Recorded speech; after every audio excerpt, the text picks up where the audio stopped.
1,000 years ago, a cry echoed across Europe. Deus Vult. God wills it. It was not just a phrase, it was a fire. A rallying call that stirred men from every walk of life. Farmers, nobles, blacksmiths, kings. They left behind comfort, safety, and the ordinary, because they believed God himself was calling them to rise.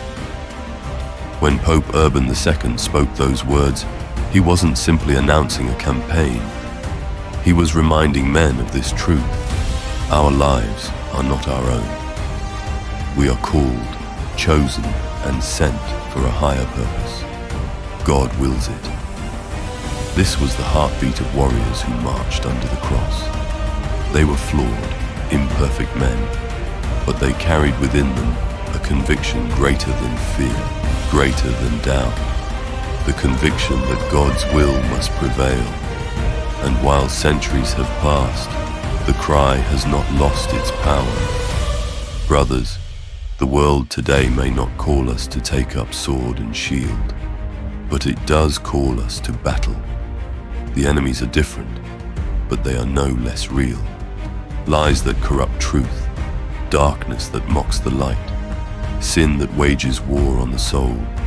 We are still called to rise, to stand when others fall silent, to defend what is holy, to protect our families, to live boldly, not in our own strength, but in obedience to the will of God. Deus Vult is not just history, it is a reminder. If God wills it, then no opposition can stand. If God wills it, then your life has a mission beyond yourself. If God wills it, then you have no reason to shrink back. So I ask you, what would your life look like if every step you took carried the weight of that truth? What fears would lose their grip? What sins would you finally overcome? What legacy would you build if you lived, not for your own will, but for His? Brothers, the time for hesitation is over. The time for excuses is done. God is still calling. His will is still unfolding. And He is raising up men who will not compromise.